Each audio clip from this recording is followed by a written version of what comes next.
This audio presentation of It Works by R.H.J., the famous little red book that makes your dreams come true. A clear, definite, common-sense plan of accomplishment is brought to you by audioenlightenment.com, copyright 2013, all rights reserved. If you know what you want, you can have it.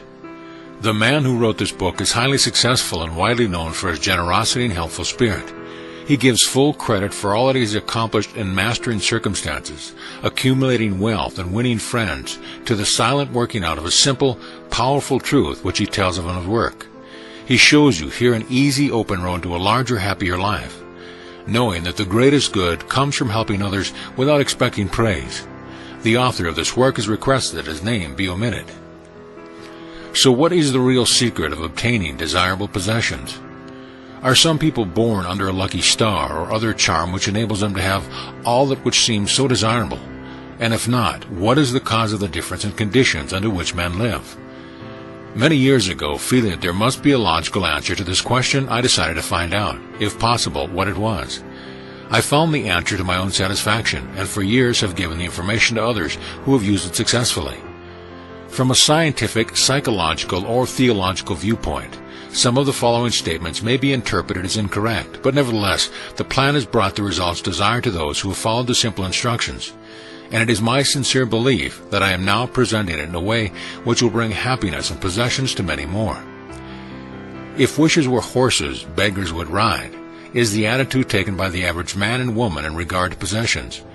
They are not aware of a power so near that it is overlooked, so simple in operation that it is difficult to conceive, and so sure in results that it is not made use of consciously or recognized as the cause of failure or success. "Gee, I wish that were mine," is the outburst of Jimmy, the office boy, as a new red roadster goes by. And Florence, the telephone operator, expresses the same thought regarding a ring in the jeweler's window, while poor old Jones, the bookkeeper, during the Sunday stroll, replies to his wife, "Yes, dear, it would be nice to have a home like that, but it is out of the question. We will have to continue to rent."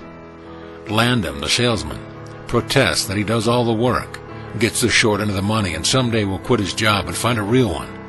And President Bondum, in his private sanctorum, voices a bitter tirade against the annual attack of hay fever. At home is much the same. Last evening, father declared that daughter Mabel was headed straight for disaster.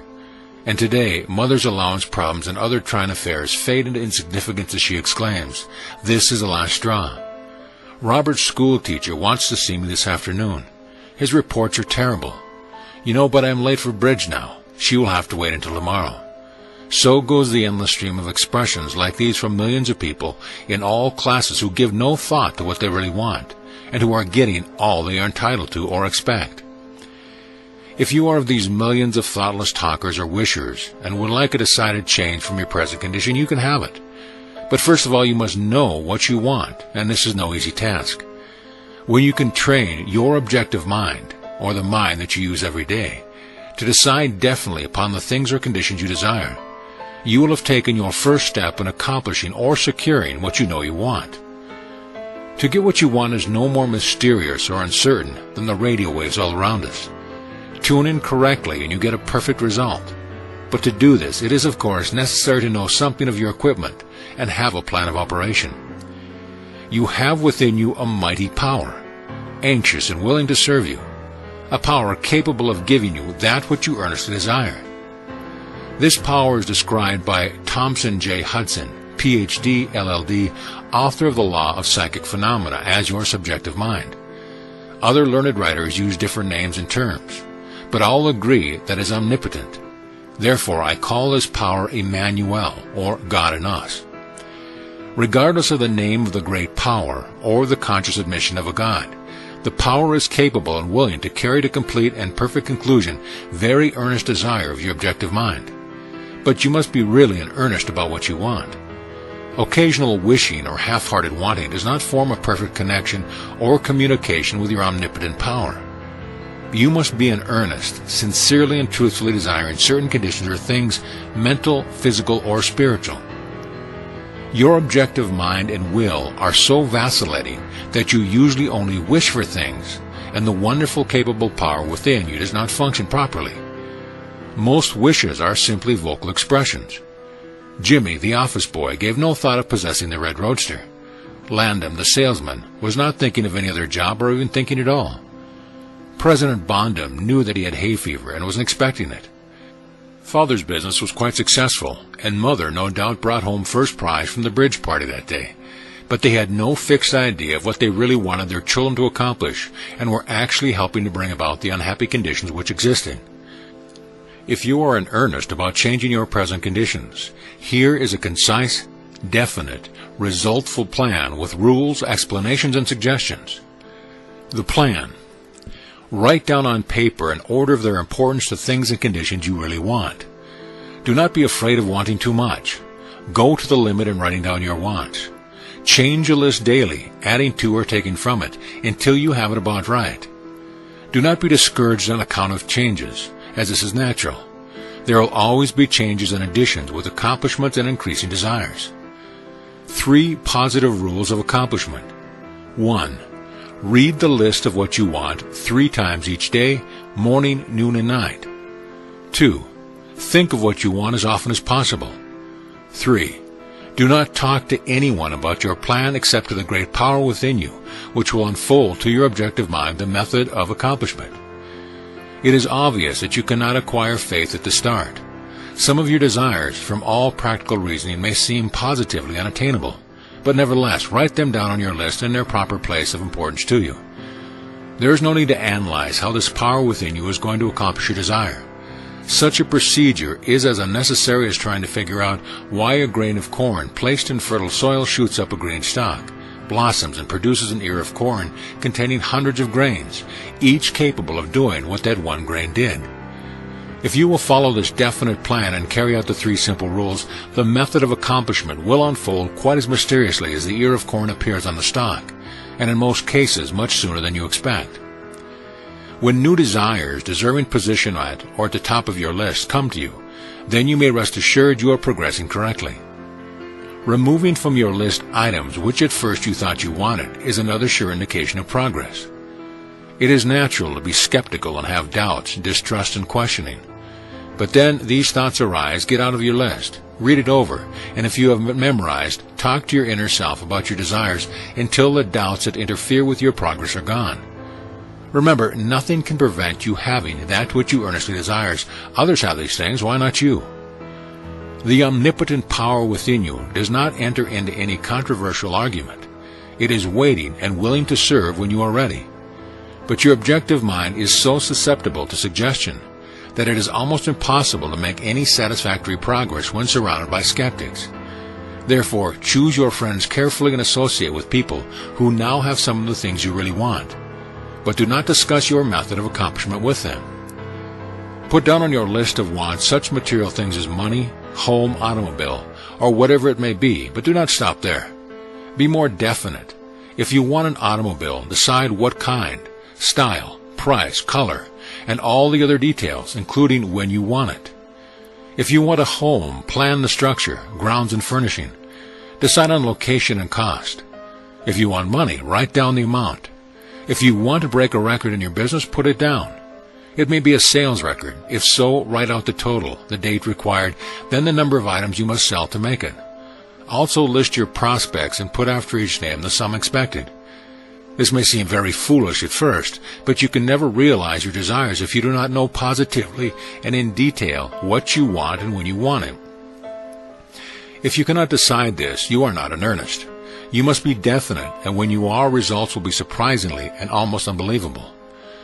A natural and ancient enemy will no doubt appear when you get your first taste of accomplishment. This enemy is discredit, in form of such thoughts as, "It can't be possible. It just happened to me. What a remarkable coincidence." When such thoughts occur, give thanks and assert credit to your omnipotent power for the accomplishment.